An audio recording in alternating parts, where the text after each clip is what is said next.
Welcome once again to Octane Mobile Gaming with yours truly, iOctane. New deck is out for this week. It isn't an off-price vault anymore, so everything is gone back to normal when it comes to the vaults. So don't expect the vaults this week, whether it's this one or the ones that comes out tomorrow, to be off-price. I think it should have stayed off-price. I think it was a bit better, but it's gone back to what it was. It is what it is. We just have to work with what we have. So let's start with the cards. First, we're going to look at the ultimate form. Ultimate form is Flourishing Fairies. This week deck is a Arcane Killer, and this card will upgrade 6 Earth Power Gem to 1 higher level. It will also create 4 Earth Power Gem freeze, then increase Arcane Killer attack for 1 turn by 30% per Power Gem skill triggered.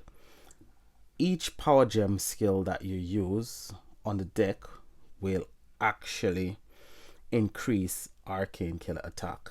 So the thing that you want to do is activate this battle skill first.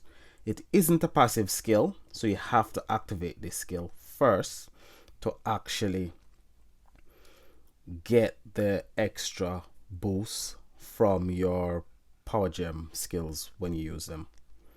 It's got a 9 gem charge rate and a 3 turn cooldown. It's got a passive which is called Deep Roots.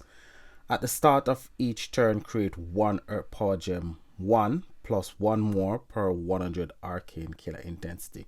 So we've seen this skill before. It's nothing new. However, the ultimate form has got the ability to fill the board with Power Gem 1s. And it can also upgrade 6 of those Power Gems to Power Gem 2, basically. It's not a bad ultimate form, considering the last slay event that we had. Most of the battles were quite long. I haven't seen any announcements saying that they've adjusted that, so I'm expecting us to actually have the same type of event this week. Hopefully the bosses haven't got that massive amount of health that we saw the last time around. Some of the bosses were really hard to kill. Towards the end of the event, I was actually fighting a boss for a hour, and the event actually ended before we could actually kill the boss. So I'm hoping that the bosses will not have that massive amount of HP. The second passive on this is Masterful Heal. Whenever a Power Gem skill triggers, it will heal for 200% of hero recovery. So it's also a healer. So it's a Power Gem spawner, Power Gem upgrader. It's Arcane boost. It increases Arcane boost. It heals. It does so much stuff. Let's see. It also Dispel Traitor. So Traitor is a nasty debuff. It's almost like Thorns, but it can be dispelled using that card. So as you can see, I've got loads of season coins, so I can actually craft 1 card now, and I probably should be able to craft the second one when the event starts and when the revival pack comes out. So I'm not too bad when it comes to season coins. This is your Master Collection card. It is called Queen Damaska, and she will upgrade 6 Power Gems as well to 1 level higher, then create a 4 Earth Power Gem freeze. The passive Deep Roots, at the start of each turn, it will create 1 Earth Power Gem 1 plus 1 additional per 100 Arcane Killer intensity. I'm not gonna really say much any more about the Arcane Killer intensity. I think it's a bit too high. I think it should be 50. I think it should be half of that, but it is what it is. No need to complain. I can't do much about it, but just get my opinion out there and see if anybody hears my opinion and see if it's valid. I think it should be 50, not 100.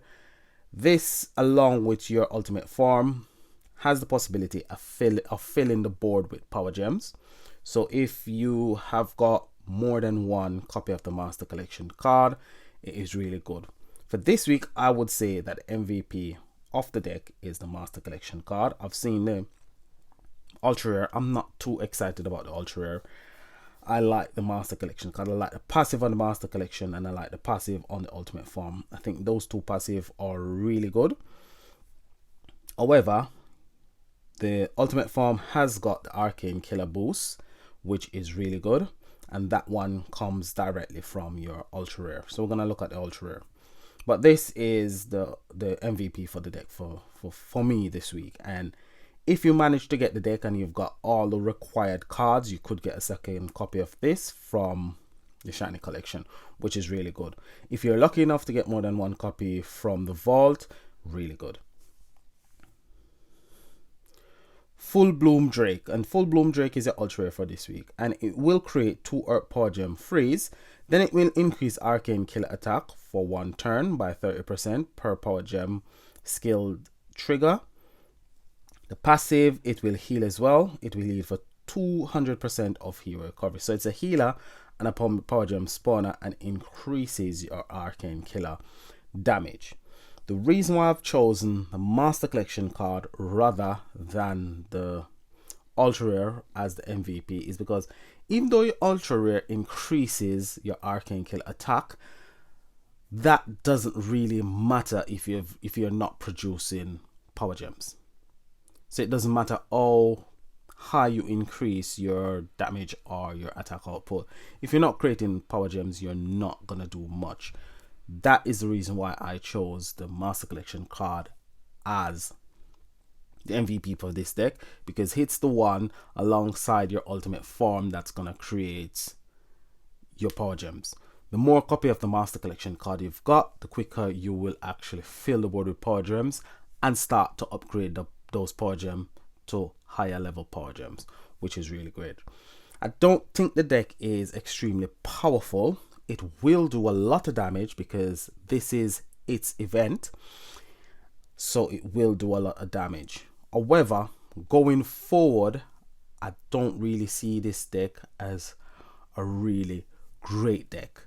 The Ultimate Form however, will be really good as a utility card because it has got the ability to increase Arcane Killer attack, and it has got the ability to fill the board with Power Gems and upgrade 6 of those Power Gems. So it is a better utility card than any other card within the deck.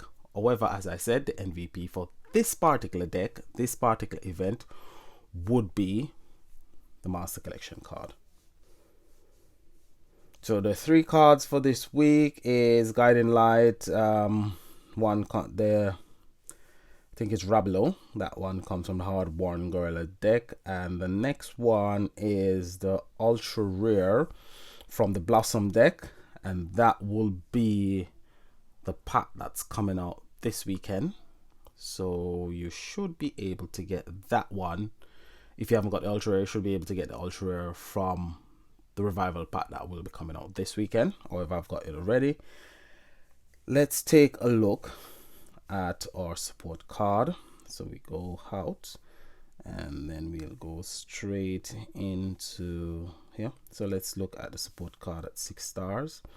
So the support card is Natus Garden Glory, and it will create 2 Earth Power Gem 1s, and the passive, whenever a Power Gem skill is triggered, it will heal for 100% of hero recovery. So Power Gem skill. When the deck actually says Power Gem skill, I am not really sure if that includes passive skill. Because this one is a passive skill, I think that one will take into account passive skills. But where it says on, we'll get back to that. Let's look at the main card. So the main card will upgrade 5 Earth Power Gem 5 Earth Power Gems to 1 level higher. Then it will create 2 Earth Power Gem 1s. At the start of each turn, create 1 Earth Power Gem 1. So this is a card that creates 3 Power Gems and upgrade 5 Power Gems to 1 level higher. I've got 3 copies of this, and if I should add 3 copies of this to a deck and toss in my 2 my 2 support card. It will be an okay deck, but it wouldn't be a great deck because I wouldn't be producing quite a lot of power gem. And even though it's got the Arcane Killer skill, the skill passed onto these card via a ultimate form. It doesn't matter if it's ultimate form from this deck or Hardworn Gorillas, it will increase the damage output of these particular card. But this card is okay, but it's not brilliant as a main card. I've seen better. The support card is okay, but it's not really great as a support card. I've seen better. So let's go back and have a look at our ultimate form. Okay, so it will upgrade 6 power gem to 1 level higher and will create 4 power gem. It will increase Arcane Kill attack for 1 turn by 30% per power gem skills triggered.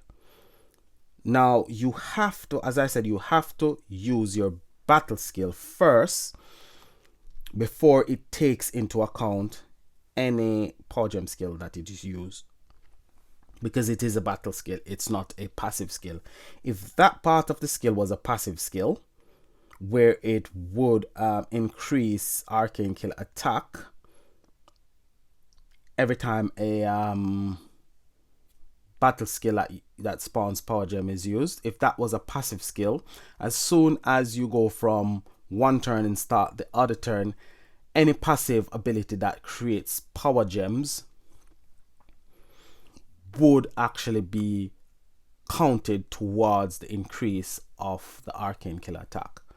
But because you have to actually activate the battle skill, the passive skills will already have been activated as soon as you start the turn, so it wouldn't count. So this particular skill does not take into account passive power gem spawning skill. It doesn't. It only takes into account battle skills that actually creates power gems.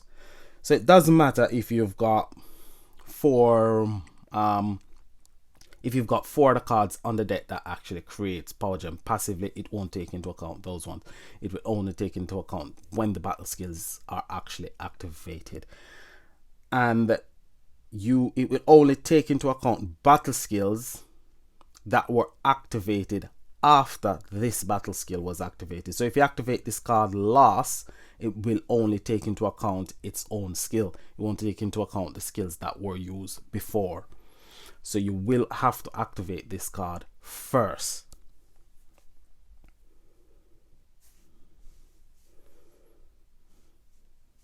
So the news link haven't really got much in the way of event changes. Let's have a look and see what does the news link say this week. So the news link for this week is about prestige updates. So the Slayer event will be receiving a few general updates this round. Overall red boss spawn weight have been adjusted. I'm not sure if you have to wait longer or shorter. They don't specify. They should have specified that the time it takes will be shorter, or don't know.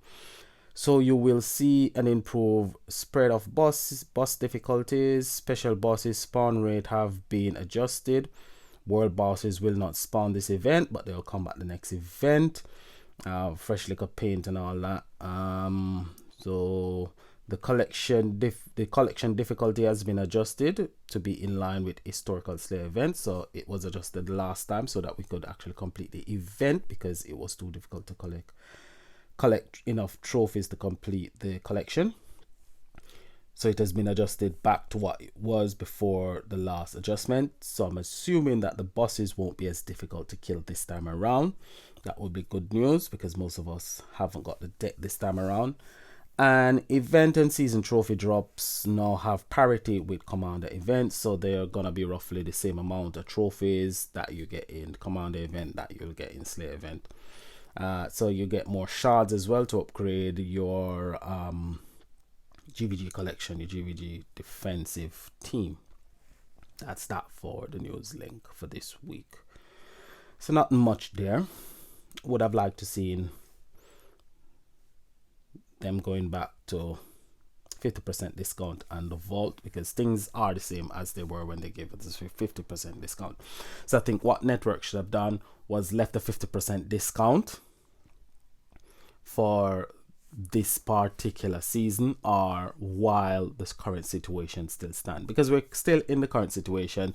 So I think most people are at home. They should have left it at 50% for the duration of the time that we are actually under quarantine. That would have been really nice. Really enjoyed the last two vault. It make you spend a bit more gems than you usually. So this time I just went up to tier 4, and I'm gonna save most of my gems.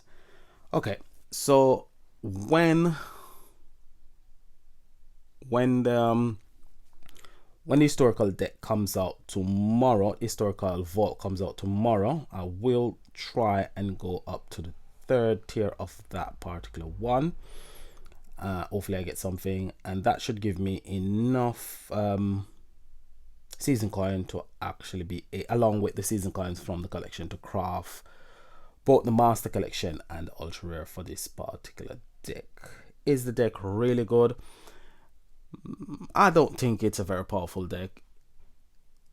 I think it will perform well if it's a long fight. Historically, Slayer events aren't really events that has long fights, apart from the last Slayer event that we saw. I don't think the bosses are going to take as much time to kill this time around, according to what I've seen in Newslink. However, they will probably take more than 2 turns to kill this time around. Probably take 4 or probably 10 turns to kill. So the master collection card will be able to generate quite a bit of power gems on the board. However, you probably would need to add a few cards to give you a bit more power gem production. So let's have a look at. So that's all I got from the event, from the vault. Three of the event cards are the main cards. I like to call them main cards. That's what I'm used to. I've been playing this game for a while. And if you've got this deck, which is the hard 1 gorilla deck, it's got the killer skill, arcane killer skill, so it will be able to pass the killer skill on to all the cards that I've got. So at the moment I've combined hard 1 gorilla with 3 copies of the main card. That should do quite a bit of damage. You can also add a few more cards to this deck. So let's go to Earth and set. You've got quite a few cards that could produce power gems for you. They got this card, which called Abarco, and he will create 10 power gems. If you have 4 or more power gem 4s on the board, he'll create an extra 5. So it creates 5 originally and an extra 5 if you've got 4 or more power gem 4s on the board. It's a historical card that goes back almost 2 years. So people who have been playing for a while should have collected this card, because one of the seasons, I think the first season, we had the opportunity of collecting this card. So if you have been playing for quite a few months now, you should have actually had the opportunity to get this card. I think it was a historical, one of the cards that was featured in a historical pack last year sometime, where you could actually buy a Barco for about 800 gems. So there were loads of opportunity to actually purchase that particular card. You could use this card as well. It does create power gems, and it does nuke damage as well. So it creates power gems passively.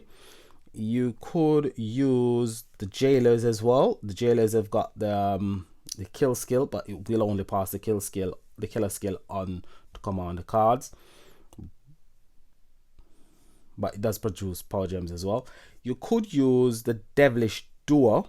They will create a lot of power gems. However, they create power gems based on commander intensity, commander skill. So you'll have to get the skill high enough to fill the board with power gems. So what it will do, it will create up to 27 power gem freeze at a rate of 2 plus an additional 2 per 12 Earth commander skill points. So skill points goes up to 300. so it will create a lot of power gems quite quickly, because this card by itself does add commander skill points to the mix. I think it produces 10 commander skill points. Yeah, it does. So when this hero attacks, it increases commander skill point by 10. So if you probably add 1 or 2 commander relic, you'll get 20. You get 20 commander skill points each time it attacks. So it will take you only 5 turns to get up to 100. 100 should give you quite a few power gems on the board. So it's an option just to create power gem. It will not do a lot of damage. You could add a few more Slayer cards. There's Slayer cards here that will produce power gems. You've got this one that will create power gems on the turn that it's activated.